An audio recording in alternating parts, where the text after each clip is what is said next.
My name is Scarlett, and early last year, when January was just trying on a veil of snow on the roofs of houses and the air seemed especially delicious after the holidays, I overate a little on gourmet food, the kind that is cooked with soul and served with pride, seasoned with cream, cheese, nuts, sweet sauces, as if winter itself was teaching us to indulge ourselves.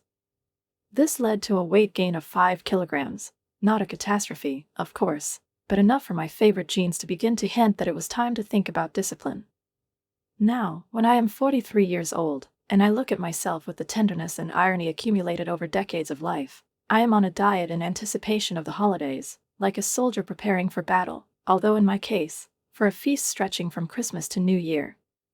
My plan is as simple as a morning coffee without sugar, lose weight now, early, before the autumn blues give way to December frenzy, so that the holiday indulgence of caramels, puddings, and cinnamon cookies doesn't set me back, awakening that inner critic that wakes up every morning after New Year's, nagging, "Why did you eat so much turkey?" It seems like the perfect strategy, doesn't it, given the tempting treats that lurk around every corner from Christmas to New Year's, whether at a work party, a visit to a friend, or just an evening in front of the fire with a glass of mulled wine? And before we continue, let me know in the comments what city you're watching this video from. Enjoy! It's a delightful dilemma, keeping yourself in check when everyone around you seems to be conspiring to seduce you. I might even treat myself to some chocolate for Valentine's Day, if I don't give in early.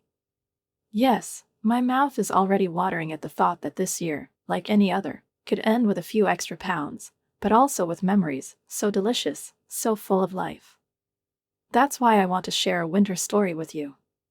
It happened when I was 23, when winter seemed even more magical than now, when everything seemed ahead, and every day smelled like a new beginning.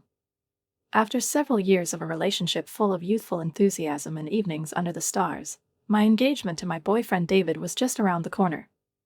He was tall, a little absent-minded, but skilled in his tenderness, and it seemed to me that I had already found my haven. The time had come to introduce him to my parents, and there was something old-fashioned and important in this gesture, like a rite of passage into the family circle. The formal introduction hinted at the wedding to come, my mother already looking at me with that special smile that only a bride gets, and my father teasingly calling David future son-in-law, though there was no ring yet, just a promise, quietly spoken on a bench by the lake. My parents were delighted with David, laughing at his jokes, listening to him talk about his work, and even getting old wine out of the cellar, which in itself was a sign of great approval. This paved the way for smooth discussions about our future, marriage, a house, maybe even children. But the unexpected turn of events came when my older sister, Amara, who is 3 years older than me, returned from work. She had always been more reserved, less talkative than me, and more often than not kept to the background, as if she were comfortable observing without participating. But that evening, it was clear from the start that she was inexplicably drawn to David. Sisters have a way of reading each other without words, and it didn't take me long to realize that Amara had fallen in love with David at first sight, maybe not with him as a person, but with his image, his voice, his ease with being himself. I had hoped it was a passing fancy, a hormonal affair like in the novels we read as teenagers, but as they met, she blushed deeply and clung to his hand, a little longer than was customary, a little tighter than sisterly propriety allowed. Her dreamy expressions did not escape me, how inappropriate it seemed, how she seemed to be behaving this way towards my fiancé, my David. I suppressed it to the point of uncontrollable love, exhaled, smiled as if nothing had happened, and decided to ignore it, believing that Amara would not act on her feelings. After all, she was my sister. But the situation escalated after David walked straight out of the shower, wrapped only in a towel, a sight that would embarrass even a stone, let alone a living woman. Amara confronted me, demanding that I break off the engagement. She accused David of being a womanizer and insisted that I find someone better, despite her statements full of moral superiority. She had no evidence to back them up, relying solely on a woman's intuition, the kind they talk about in novels, but which at the time seemed more like an excuse to me. Especially since Amara had never been in a relationship. It was hard for me to take her intuition seriously after all these years of knowing David, because I knew him intimately, in a way I thought no one else could. I saw him fall asleep with a book in his hands, the way he smiled in the morning, the way he pursed his lips when he was worried about something, the lengths he took to choose his words so as not to hurt the feelings of others, and in every gesture, in every look, There was not the slightest hint of betrayal. I trusted him and his honesty, choosing to focus on our relationship, and not on the drama unfolding with my sister, which, for all its theatrics, seemed to me something temporary, a whim, a storm in a teacup. Of course, I didn't take my sister's warnings too seriously and simply brushed them off with indifference, as if they were just another one of her quirks, one of those impulses that go away on their own if not fed with attention. Yes, I'll be careful, I promised myself, not because I doubted David, but because I knew that in family, as in life, little things matter. Since that conversation, David had started coming to our house more often, not only at my invitation, but on his own initiative, as if he wanted to be part of my world, to live in it, to feel it from the inside. He expressed a sincere desire to strengthen the bond with my family, which I found touchingly sweet, not feigned, not obligatory, but a genuine desire to be closer. I hoped that this would help him build a positive relationship with my parents, since they were quite pleased with him. Dad appreciated his sense of humor, Mom, his politeness and thoughtfulness. And I imagined a harmonious future together, with cozy evenings, dinners with family, Christmas cards with our names written next to each other. Things took a rather awkward turn, however, because of my sister's actions. According to David, whenever I was not around, whether I was in the kitchen or out to answer a phone call, she would act too familiar with him, grabbing his hand without provocation, pressing herself closer to him than was appropriate, and even questioning my maturity, asking him with naive frankness, "Don't you think Scarlett is a little immature?" I was stunned when he told me this, not because I doubted him, but because it seemed strange, almost impossible, to imagine Amara capable of such behavior. She went so far as to ask for his contact details, ostensibly for some family matter, and once, as he put it, accidentally, fell over in a way that exposed her underwear. David found these antics more comical than seductive, which was a relief because, frankly, it might have been disturbing if he had been the type of man to respond to such advances. Despite her directness, my sister probably believed she had a chance with David because he couldn't reject her outright without causing marital problems. She was my sister, after all, and that seemed to give her a freedom she'd never had in other aspects of her life. Every time they met, she'd call out, "Hey," in a tone that seemed deliberately social, almost theatrical, trying to win his affections not only because it was love at first sight for her, but because David worked for a solid, large company, had a good reputation, and was in a secure financial position. She seemed to think of him as the perfect catch, one who could provide a secure future, not just romantically but materially. "He's reliable, he has a face I love, and he's a good person," she would say if I dared to bring it up, and I believed she was genuinely enamored of him, even if her motives were mixed, convoluted, and partly less than romantic. Throughout all this, my parents had said nothing about her inappropriate behavior. This silence was nothing new. They had always been somewhat passive when it came to my sister's antics, as if they were absolving her of responsibility by default, attributing them to her sensitivity, her difficult nature. Historically, she had been the sister who never did everything right, but who always remained under their protection. When asked to reheat side dishes for a family dinner, for example, she'd mistakenly used a plastic plate that wasn't oven-proof and ended up melting it in the microwave, filling the kitchen with the smell of burnt plastic and half-melted cheese. She also struggled in her studies and sports, often skipping swimming lessons under various excuses, a sore leg, feeling unwell, or sudden skin problems. And housework was no exception. She never had the ability for either. In truth, her appearance was nothing special either, pleasant, ordinary, without the brightness that she tried so hard to portray. But despite all these shortcomings, my sister always managed to be the center of some drama, as if life itself gave her roles in which she could cry, scream, seek attention, as now, when David became her new stage. As the eldest daughter, my sister always received special treatment from our parents. It seemed as if they appointed me to support her behind the scenes, to be her assistant, her support, the invisible mechanism that ensured her light. I have often been encouraged to let her shine while I remain in the background, a directive I find rather unfair, almost insulting in its essence, especially when love and the future are put at risk for the whims of one woman, even if it is a sister. It seems that my parents may have seen her as somewhat incompetent, and perhaps pitted her even more for it, which only fueled their indulgence, that gentle, almost imperceptible, but constant acquiescence that manifested itself in small ways, the way my mother fixed her hair, the way my father offered her a second piece of pie even though they knew I was cooking dinner. I, on the other hand, was always efficient and able to get things done quickly, whether it was school projects, organizing parties, or simply bringing order to the chaos of a family weekend where everyone was pulling in their own direction.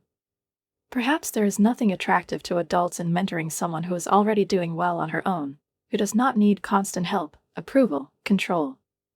So my sister's needs became a priority, and sometimes it became second nature for me to belittle my abilities in public. It was as if I began to restrain myself so as not to upset the balance of their fragile, unwritten script of family roles. However, as I matured and realized the importance of my achievements, especially in school, in my career, in areas where my efforts were bearing fruit, I began to resist this family dynamic, not loudly, not aggressively, but firmly, internally, in the way I looked in the mirror, in the way I stopped apologizing for my opinions. If I continued to conform to their expectations, I could end up undermining my abilities, my confidence, my essence. My small rebellion seemed to lead to a rift with my sister, as she felt a loss of support. She was used to my soft shadow, to me always being there, agreeing, supporting. While our relationship wasn't overly intense, we still had normal conversations, laughed at silly things, shared recipes, and I often gave her advice on everything from choosing a dress to getting a job. Our family dynamic had its oddities, with my sister being overprotective and some resentment brewing on her part, not for anything in particular but for the fact that I existed as the younger, more successful one. But I still thought of us as a perfectly normal family, with Thanksgiving dinners, silly holiday cards, and trips to buy a Christmas tree together, until the balance was upset when David, my fiancé, didn't return my sister's affections. Her frustration peaked on the eve of our wedding, when she expressed the general sentiment about sibling marriage order to our parents, lamenting, "I can't accept that my little sister is getting married before me." Her voice was ringing, almost breaking, and there was less indignation in it than despair.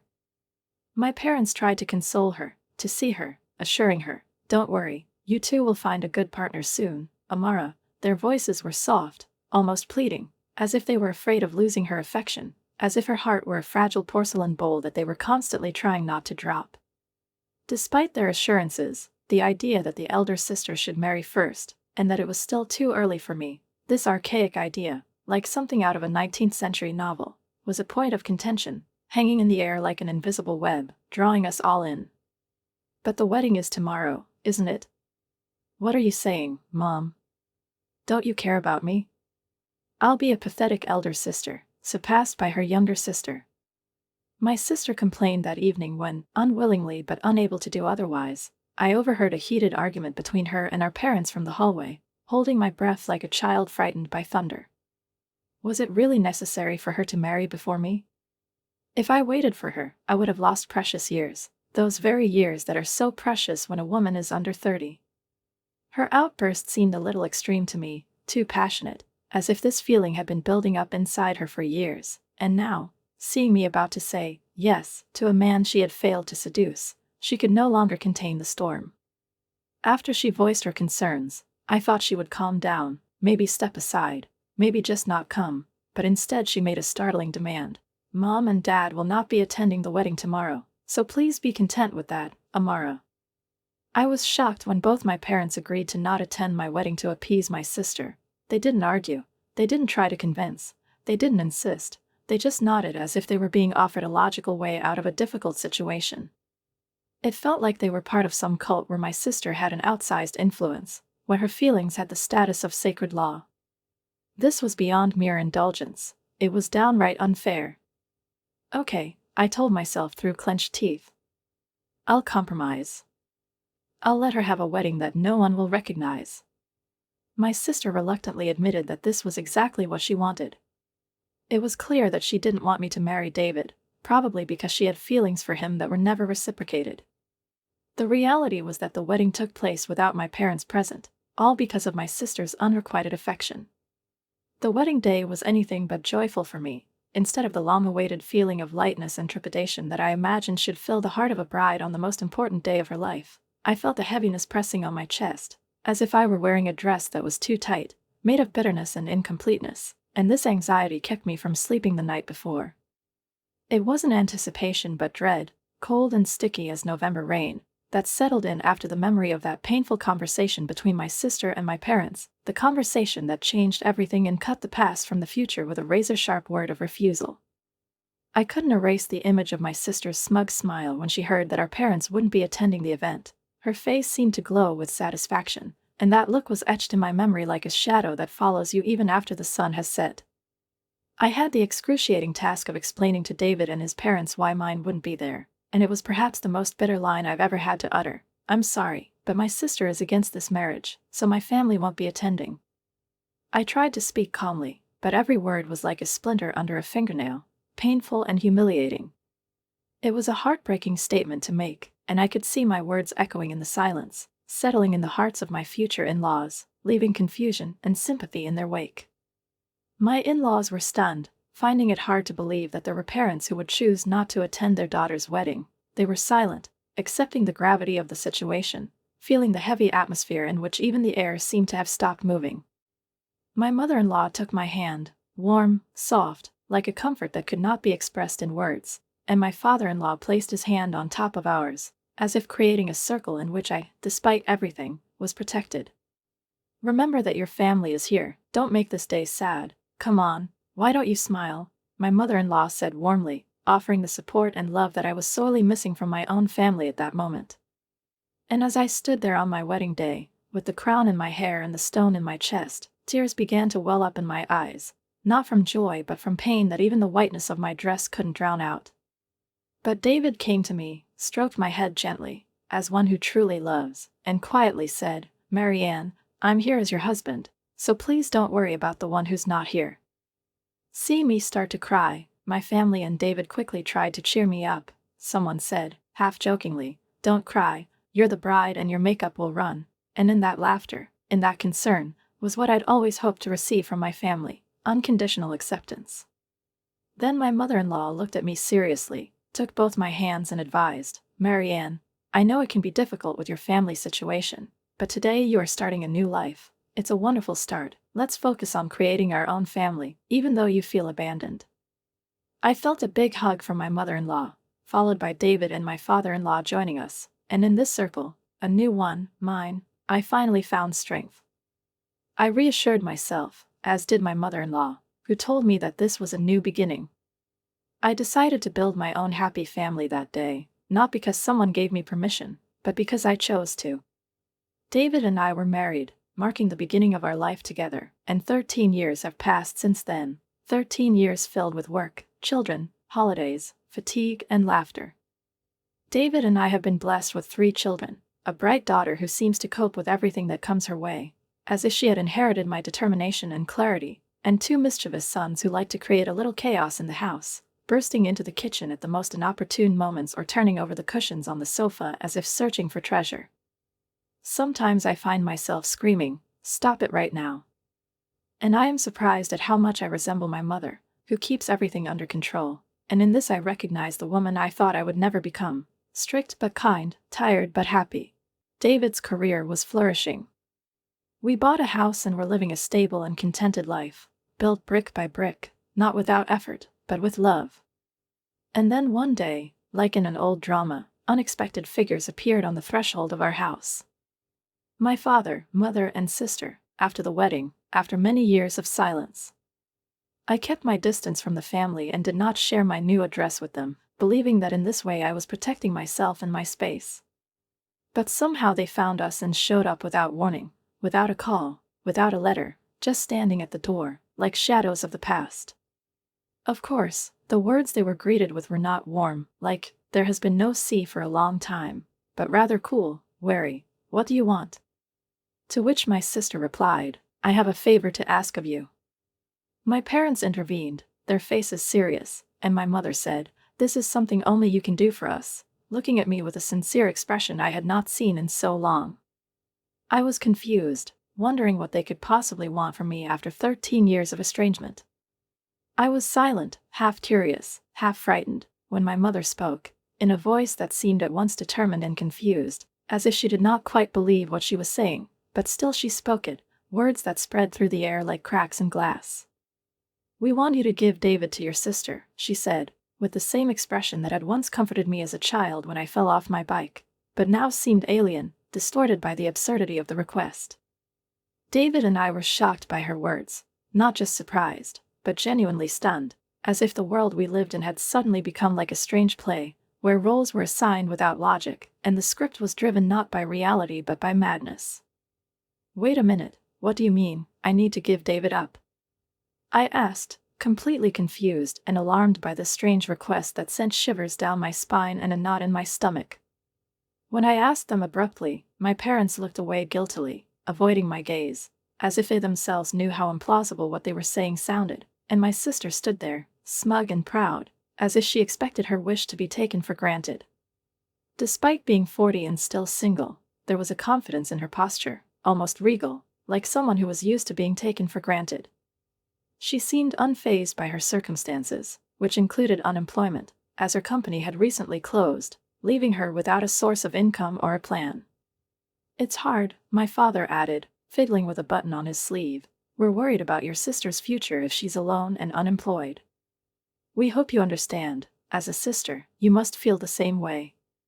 Inwardly, I dismissed their arguments with a firm, "No, I don't think so," but outwardly I remained silent, holding back the storm inside, curious to see what they would say next. It was like watching a train wreck that couldn't be stopped, but also impossible to turn away from. My frustration grew as my father continued to speak, slowly, as if each word was an effort, but each one more absurd than the last. "She's always loved David, and she's still alone because of it. You spent time with David, didn't you? Please let your sister have him for the rest of her life." "What do you mean?" I asked, now incredulously, feeling the emotion rising in waves. David was equally shocked, struggling for words, looking from one face to the other in confusion, as if he couldn't believe that all of this was happening to us, in reality, and not in some strange theatrical production. Meanwhile, my parents continued to plead, adding one more ridiculous argument than the other, and my sister maintained her fiery demeanor, convinced that she would get what she wanted. Given my parents' history of spoiling her since childhood, allowing her to live in a world where desires took precedence over common sense, it was no wonder that she believed to the end, that this ridiculous request would be granted. As I stood there, stunned, trying to comprehend the full extent of what was happening, David pulled me aside and whispered, "This might actually be a chance to end all of this. Remember that joke you made when you were drunk? It's like it's coming to life."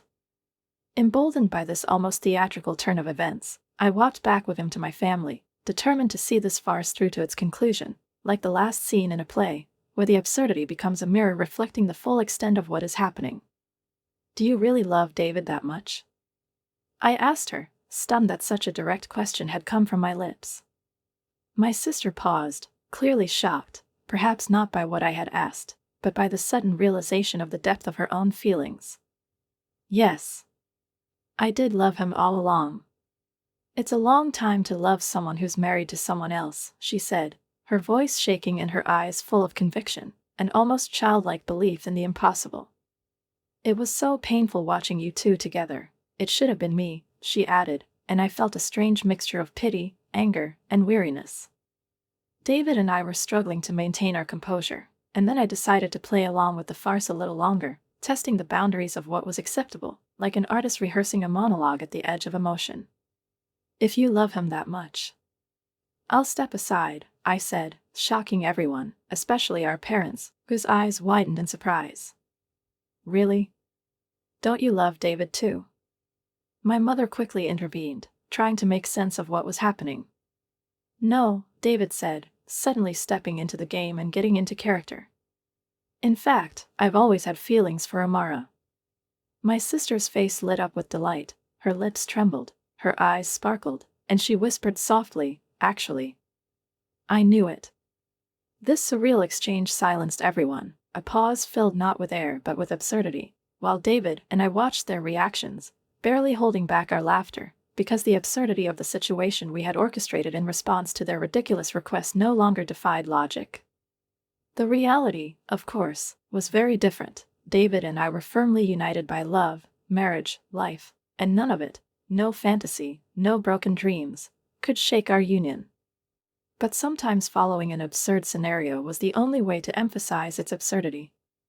As I hugged David, feeling him, still holding back his laughter, pressed himself against me with that light but genuine warmth that always made his hugs special. I noticed that his eyes were twinkling, not with tears, but with playful love, with barely contained delight, with the inner hooligan who likes to turn boring roles upside down and replace drama with comedy. "I've been waiting for this moment," he whispered, his voice shaking with suppressed laughter, and there was so much love in that shaking that my heart fluttered with renewed vigor, despite all the madness around me. Beside me, David pretended to cry, burying his face in my shoulder, but his shoulders, shaking with laughter, gave him away. "We just have to get through this little show," I whispered, and he nodded almost imperceptibly, with the silent agreement that only comes between people who really know each other. "We'll always be together from now on," I added, squeezing his hand tighter, as if with this gesture I wanted to confirm not only love but also an alliance against all the absurdity that was happening around us.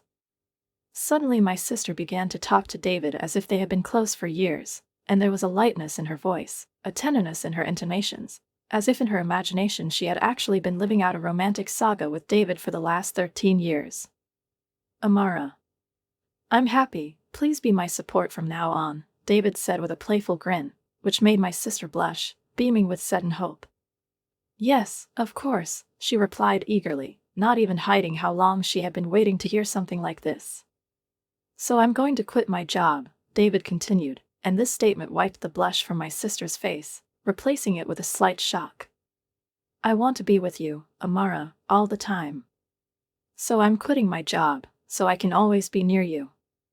I won't even go outside anymore.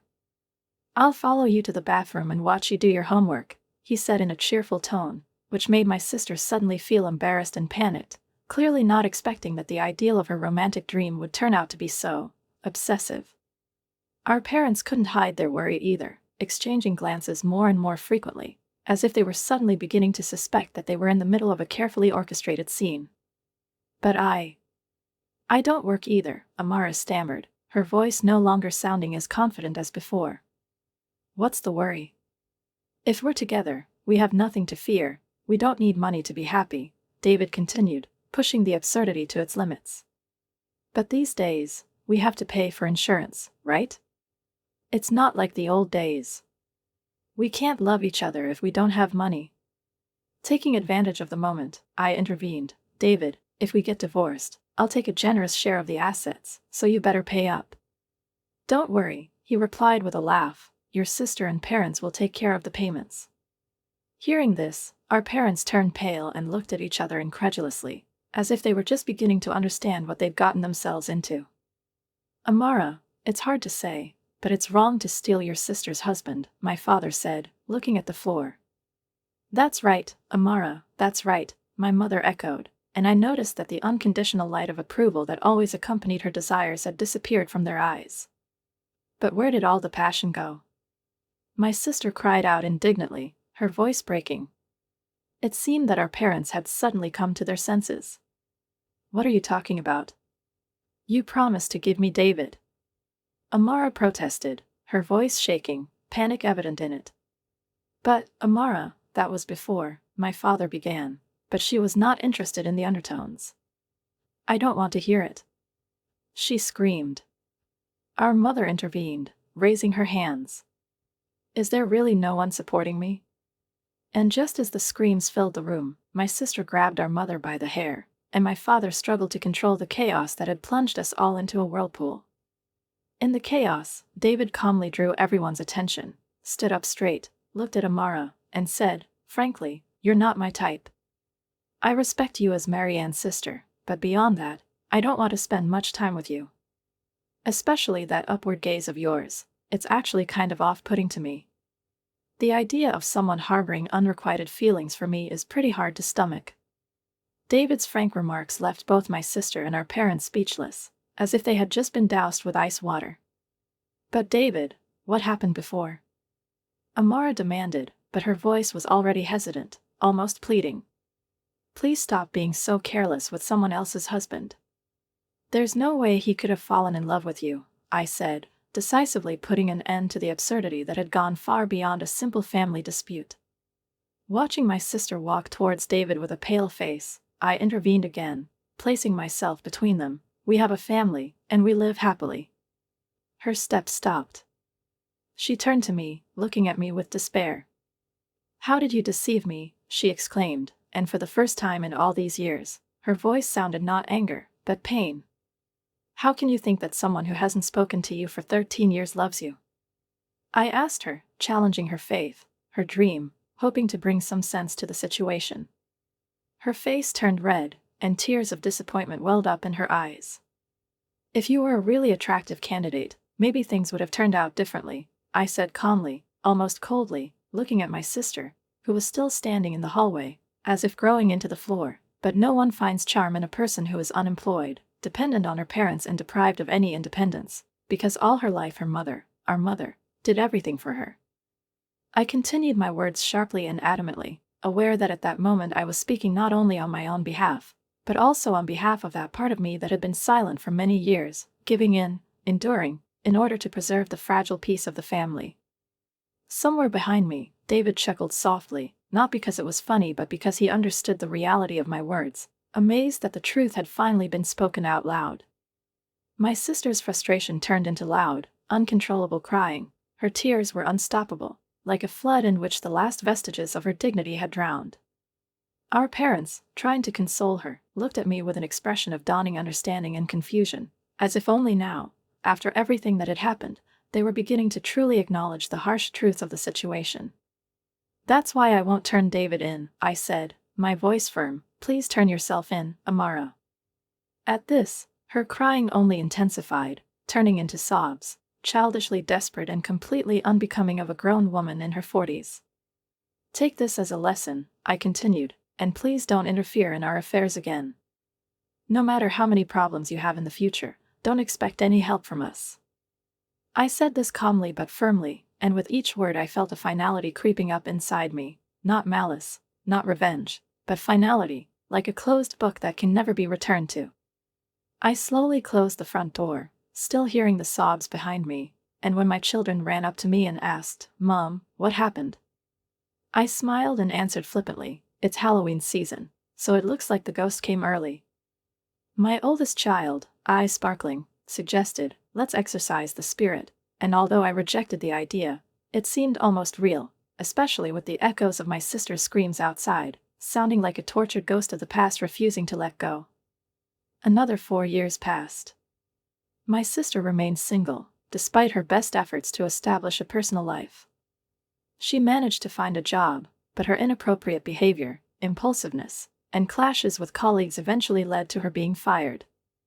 Her hasty marriage to the first person she met, whom she barely knew, ended predictably, in trouble, scandal, and, ultimately, an official ban from participating in local matchmaking events. It looks like she will remain single for life, and even I, with all my grievances, can't help but feel a little sad as I watch her protracted crisis.